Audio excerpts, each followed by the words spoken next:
এই আন্দোলন সফল হতো না। এই আন্দোলন আমরা সফল করেছি। সর্বপ্রথম বলতে চাই আমি কথা বলতে পারছি না, আমাকে এত বাজেভাবে মারা হয়েছে। আমরা গিয়েছিলাম মধুর ক্যান্টিনে। শুরু থেকে আমাদের একটা প্রশ্ন ছিল, আপনারা ছাত্র সংগঠন বের করবেন বা ছাত্র সংগঠন গঠন করবেন বা সেই দল ঘোষণা করবেন,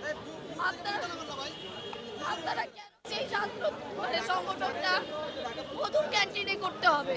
এটা আমাদের প্রথম প্রশ্ন ছিল যে আপনারা কেন মধুর ক্যান্টিনে করবেন?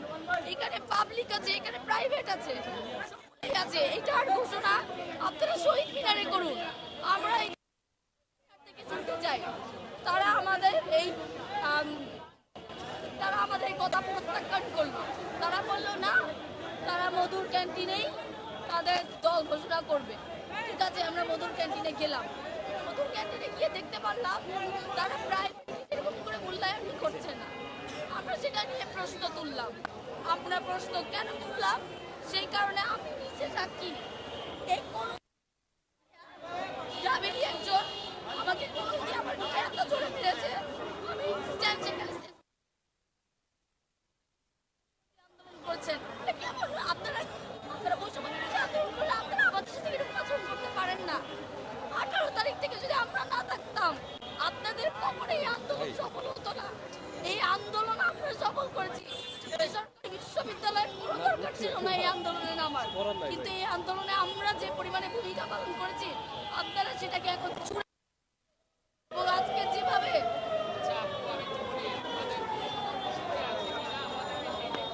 আমি বলতে চাই, আজকের এই ঘটনাকে ভাবি আজকে আমাদের প্রাইভেট বিশ্ববিদ্যালয়ের ভাই বোনদেরকে যেভাবে মেরেছে, যেভাবে আমার মুখে ঘুষি দিয়েছে, আমাকে পালানো হয়েছে, আমি তার তীব্র নিন্দা জানাই এবং বলতে চাই আপনাদের যে ছাত্র সংসদটা গঠন করলেন, আমরা প্রাইভেট বিশ্ববিদ্যালয় থেকে এটা প্রত্যাখ্যান করছি। আমরা আপনাদেরকে ছাত্র সংগঠন মানি না, মানব না এবং আমরা ছাত্র সমাজ এটাকে প্রত্যাখ্যান করছি। আপনারা আমার ভাইয়ের রক্তের উপর দাঁড়িয়ে আমাদের সাথে বিক্রয় করেন। আমার বুকে আপনি ঘুষি দেন, আমাকে আপনি পাড়ান। কাদের রক্তের উপর দাঁড়িয়ে ওই জায়গাতে আছেন? আমাদের প্রাইভেটের রক্তের উপর দাঁড়িয়ে। আপনারা যে স্লোগান দেন যে আমাদের কারণে আপনারা এত কিছু আপনারা যে কিছুদিন আগে সার্জিস ভাইকে দেখলাম সুন্দর করে বলল প্রাইভেটের ভূমিকা না হলে তারা পারতই না, তাহলে কেন আজকে আমাদেরকে এভাবে মারা হলো? আমাদেরকে এভাবে কেন হামলা করলেন? আমরা কি দোষ করেছিলাম? হ্যাঁ সেটাই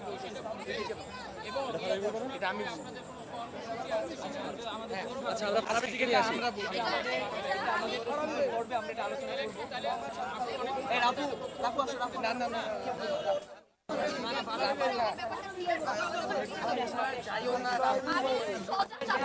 বলে দিতে চাই এবং স্পষ্ট বলে দিতে চাই, এই পুরো প্রাইভেট বিশ্ববিদ্যালয় এই ছাত্র সংগঠনকে আমরা প্রত্যাখ্যান করলাম।